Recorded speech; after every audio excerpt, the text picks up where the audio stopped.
Sore Pak Eko. Selamat sore Bu Suster. Perkenalkan, saya Madikita, mahasiswa Poltekkes Jakarta 3. Sesuai dengan janji kita ya Pak ya, kemarin hari ini saya akan memberikan penyuluhan tentang demam berdarah dengki. Sebelumnya benar Pak, ini anak Bapak ya Pak ya? Oh iya, halo Ade, siapa namanya? Gali. Umurnya berapa Dek? 15 tahun. Baik ya Pak ya, saya mulai ya Pak ya penyuluhannya. Bapak sudah siap belum ini? Siap. Baik, kalau Bapak sudah siap kita mulai ya Pak ya. Baik, saya akan mulai memaparkan presentasi saya ya Pak ya. Nah, jadi apa itu demam berdarah dengki? Jadi demam berdarah dengki ini merupakan penyakit yang disebabkan oleh virus dengki yang disebarkan melalui nyamuk Aedes aegypti yang dapat menyerang pada anak-anak maupun dewasa. Dengan gejala utamanya itu seperti demam, nyeri otot, tulang, dan sendi. Yang biasanya juga akan memburuk setelah 2 hari pertama dan dapat menyebabkan perdarahan. Penyebab demam berdarah dengki ini seperti yang slide sebelumnya ya Pak, Dek. Jadi tadi karena adanya virus dengki dan ditularkan melalui gigitan nyamuk Aedes aegypti Pak. Nah ini nyamuknya ini sebagai media dari penyebaran virus dengki. Terus ciri-ciri nyamuk Aedes aegypti itu seperti apa? Pertama itu dia berwarna hitam dengan belang-belang putih di seluruh badannya. Terus juga berbadan kecil. Ketiga, biasanya dia menggigit pada siang hari dan sore hari. Nah, ini sebabnya kenapa banyakkan anak-anak yang terjangkit demam berdarah. Dikarenakan pola tidur mereka yang pada siang hari dan sore hari. Kalau dewasa kan adanya kegiatan, banyak kegiatan gitu ya Pak ya. Nah, untuk yang keempatnya, dia hidup berkembang biak di dalam rumah seperti bak mandi. Dia senang di bak mandi, di kaleng bekas, di kolam ikan, ban bekas, pot tanaman air, tempat minum burung. Nah ini yang banyak airnya dan genangan airnya ya Pak. Terus senang hingga pada pakaian yang bergantung seperti bergantung, terus di kelambu dan di tempat gelap dan lembab. Terus jentik nyamuknya berperan aktif di bak air, dia geraknya aktif. Terus posisi jentik nyamuknya tegak lurus dengan permukaan air. Jadi ini kan sesuai dengan yang ini gambarnya. Nyamuk Aedes aegypti-nya itu kecil, hitam dengan belang-belang. Iya. Terus ini jentiknya ya Pak ya, tegak lurus, terus berperan aktif, gerak aktif. Iya. Terus bagaimana dengan cara penularan dari demam berdarah dengki ini? Jadi kalau misalnya seseorang terkena demam berdarah dengki itu, dia kan ada virusnya di dalam tubuhnya. Ada virusnya, tiba-tiba ada nyamuk Aedes aegypti yang menggigit orang yang terjangkit dari virus dengki tersebut. Nanti virus dengki ini ada di dalam tubuh si nyamuk Aedes aegypti. Nah, jika nyamuk ini menggigit orang lain yang tidak terjangkit dari penyakit demam berdarah itu, bisa terjangkit juga demam berdarah dengki. Seperti itu ya Pak ya. Oke. Untuk tanda dan gejala demam berdarah dengki itu yang pertama itu pasti demam ya Pak. Demam tinggi 2-7 hari disertai menggigil, kurang nafsu makan, nyeri pada persendian, serta sakit kepala.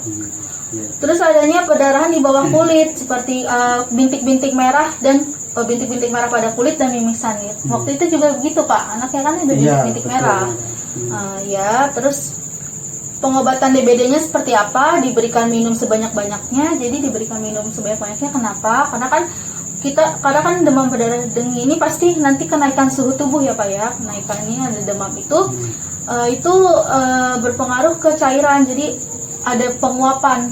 Karena kalau penguapan tubuh itu jadi dia terganggu cairannya.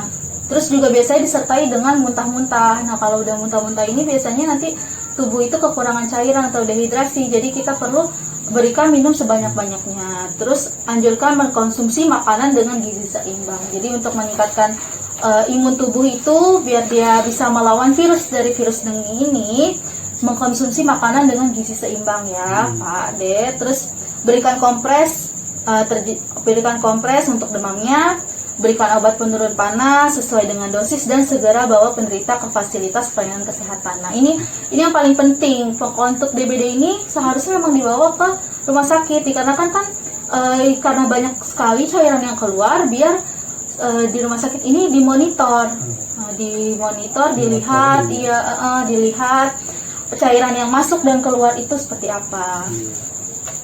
Baik, untuk pengobatan Nah, untuk pencegahannya itu bisa secara kimia, biologi, dan fisika. Cara kimia ini dengan sebagai apa? Dengan adanya pengasapan atau fogging.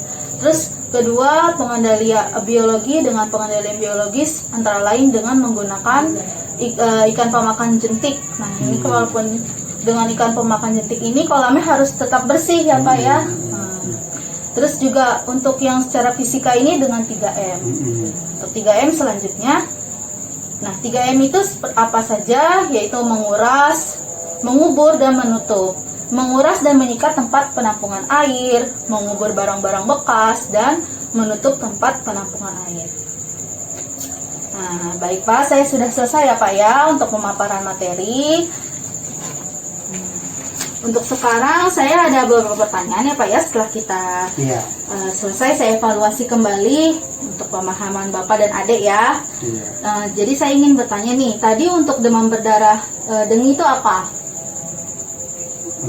Demam berdarah dengue itu adalah penyakit demam yang disebabkan oleh nyamuk demam berdarah yang dibawa bakteri dengue yang menyerang tubuh manusia.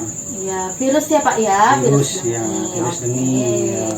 Kalau untuk cara penularannya seperti apa Pak? Cara penularannya begini, Suster. Andai kata ada anak yang kena penyakit demam berdarah, kemudian nyamuk itu menggigit anak tersebut, kemudian nyamuk itu terbang menggigit orang yang tidak sakit, maka orang yang tidak sakit itu tertular virus dengue.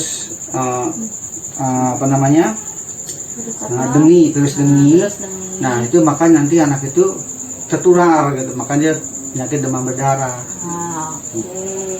Kalau untuk tanda dan gejalanya seperti apa coba Adek? Tadi sudah jelasin demam, mempunyai ruam-ruam merah, terus mual-mual, terus itu aja. Oke. Kalau untuk pengobatannya tadi seperti apa aja? Pengobatannya pertama adalah karena anak ini kan panasnya tinggi, pertama dikasih air minum yang banyak. Iya, betul. Mencegah dehidrasi. Karena nanti orang yang sakit demam itu otomatis badannya panas, banyak mengeluarkan cairan, dan dia mual-mual dan akan muntah-muntah. Itu. Kalau untuk pencegahan dari demam berdarah itu sendiri apa aja? Pertama, kita dikasih dari puskesmas ABT. Nah, terus ada istilahnya pengasapan lingkungan, penyemprotan lingkungan. Terus kemudian ada yang dinamakan 3M. 3M itu adalah satu menguras, mengubur, dan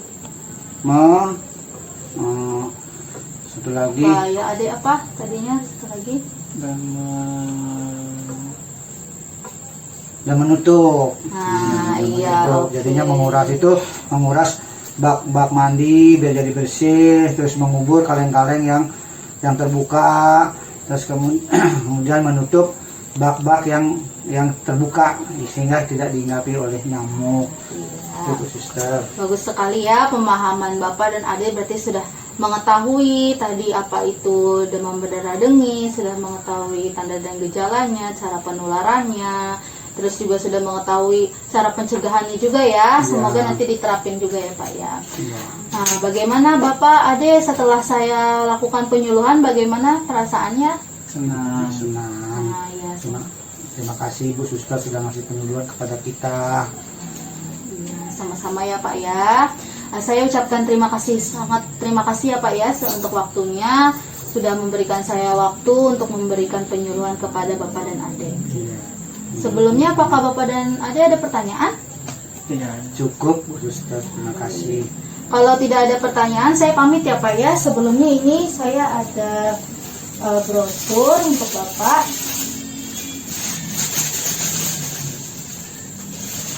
dan Adik ya. Nanti biar lebih paham lagi tentang penyakit dari DBD. Ya, nih Adek. Demam berdarah. Baik Bapak, Adik kalau sudah tidak ada yang ditanyakan lagi, saya permisi ya. Ya, terima kasih.